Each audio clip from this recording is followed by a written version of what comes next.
focused a little more on the internal stars, if you will, bringing out the coaches to introduce the alumni and all that. So just what was kind of the decision behind that, and how do you think of this event compared to last year's? Yeah, that was really it. It was just the thought that we had to make it more about Michigan, from the band, the cheerleaders, the drum line, coaches, players, parents, and make it about the family. Make it about the family that we are at the University of Michigan. Why did you want to make that change as compared to last year? I just thought it'd be better. I thought it'd be. I mean, not comparing the two, and I think they're both great. Just kind of the direction. It just felt right. That was the why. Jim, does that maybe reinforce the family atmosphere here at Michigan? I mean, it means so much to me. I mean, never has that resonated more. I mean, brought home our 7th child a day ago. Came right out, gave him to Eddie McDoon on a fly sweep. They were giving it to us, so we had to take it. It's just there's no better word in the English language to me than family, and this is this family of ours, the University of Michigan. Compete, guys! Compete! Is that good? Is that good today? Yeah. All right. Good job, Ivor. You touched on it up there, but the combination of this receiving class you're bringing in and Pep Hamilton and moving forward with that group. It's a very dynamic group. Wonderful guys. Really talented people, and just thankful. Today is a day of. I thank the guys. I thank them for coming to the University of Michigan, for choosing Michigan. I thank the parents, for trusting us with their children. So it's a day to be thankful, a day to celebrate, and very happy. I mean, this is Michigan, and I want them to just come be great. I want them to take advantage of everything that Michigan has to offer, and so a lot of emotions, but mostly joy. Jim, can you talk about the trip to Italy and just reaction to the NCAA ruling on this being the last year of kind of spring break camps, if you will? Yeah, we're not going during spring break, so we're going. At the end of the term, so it's compliant with all rules or new rules that have been made. And let's talk about what May Late is. I mean, it's an unbelievable opportunity for all of us, youngsters, adults alike, to have an educational opportunity to connect with people from another country, to study.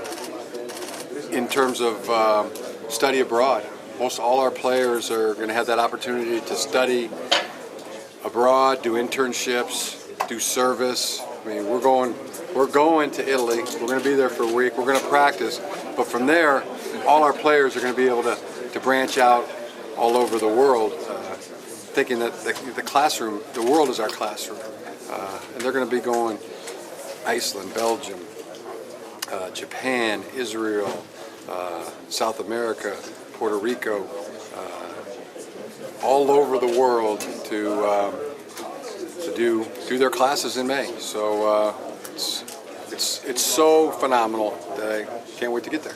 Have the dates for Italy been confirmed yet? Mm-hmm. When are they?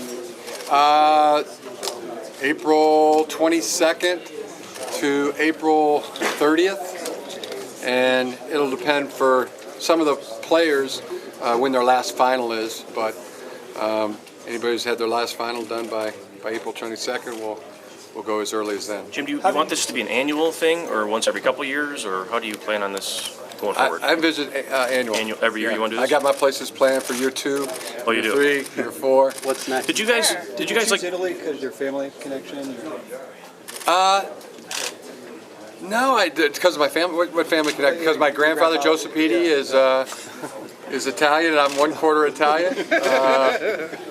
It was really this is all centered around the study abroad.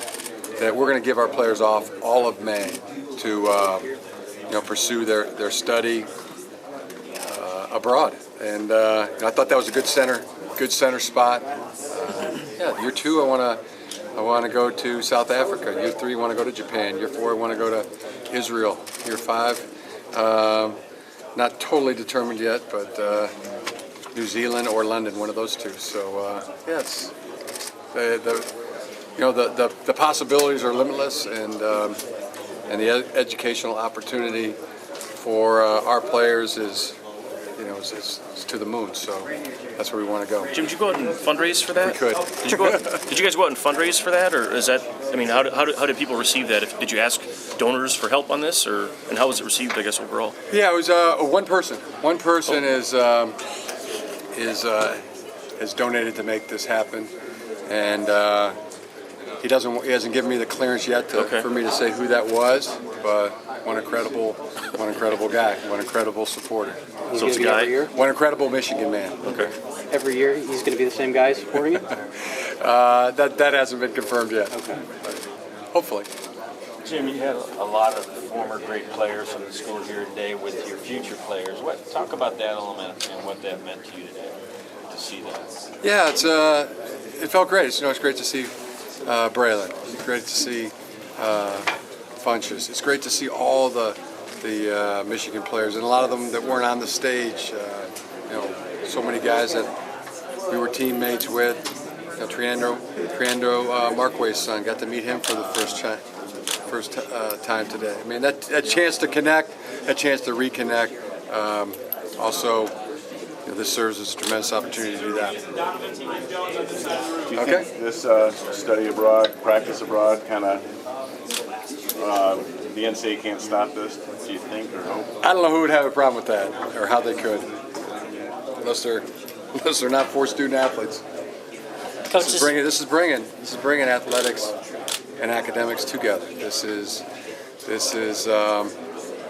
what being a student athlete is supposed to be, and that's why one of the reasons we're so excited about it. Jim, you had some staff openings this year. You got a little different, a little creative, I guess, with Greg.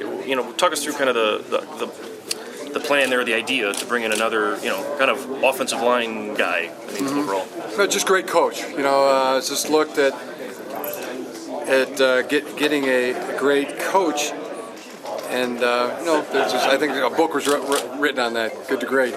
Getting the right people on the bus, and then finding out the seats for him. But he's a tremendous coach. Of all the coaches in the Big Ten, over the last 2 years, it was Indiana and what they've done offensively, what Greg Fry has done, that I've been most impressed with any coaching job. Was what I thought Greg Fry's done over the last 2 years that I've witnessed.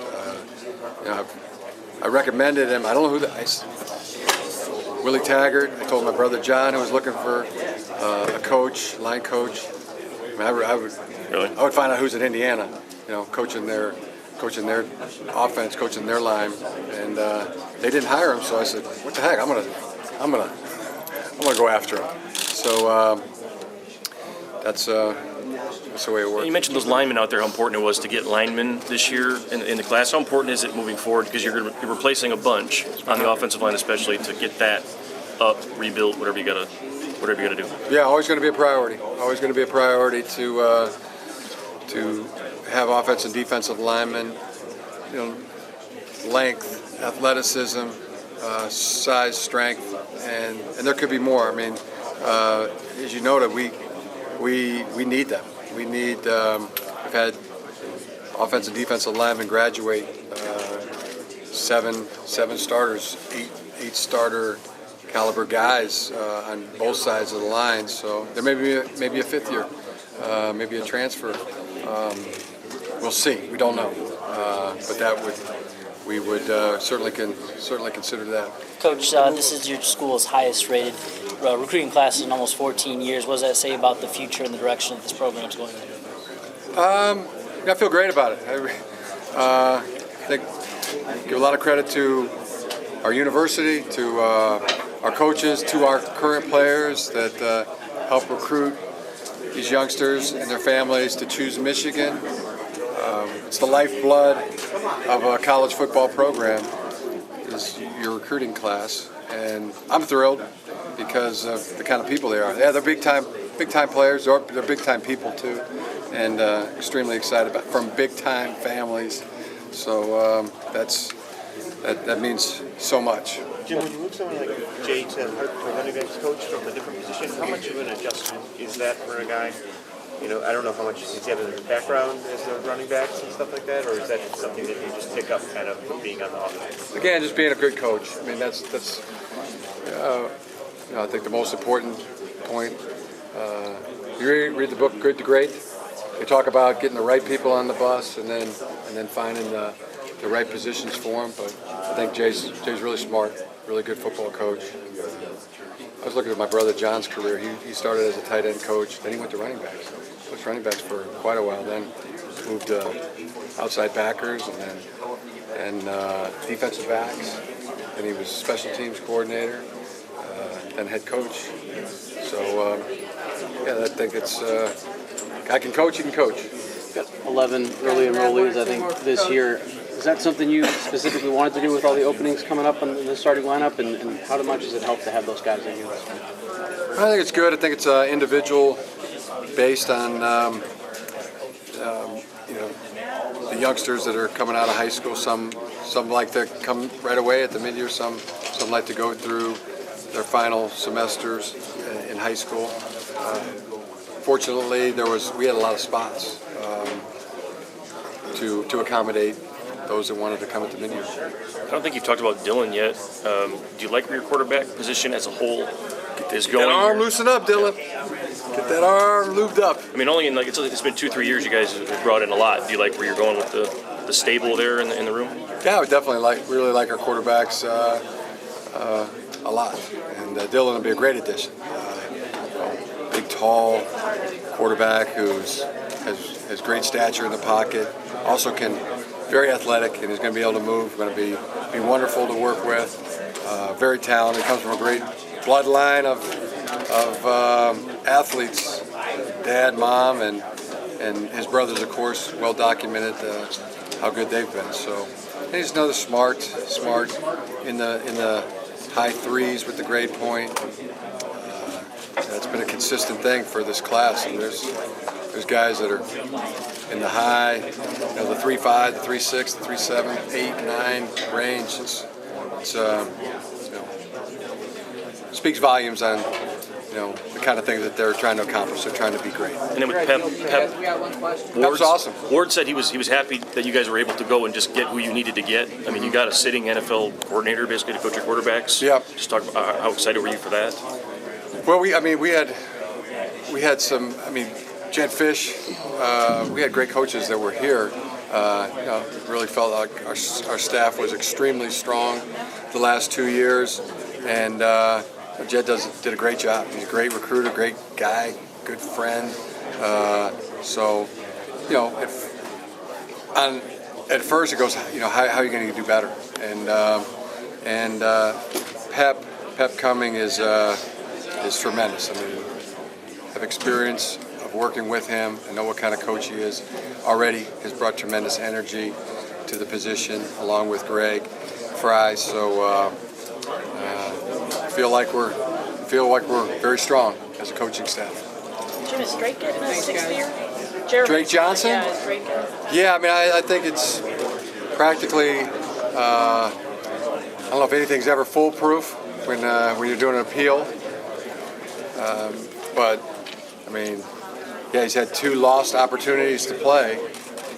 2 years where he hasn't been able to play due to injury. So I think that's a no-brainer. But we shall see, as they say.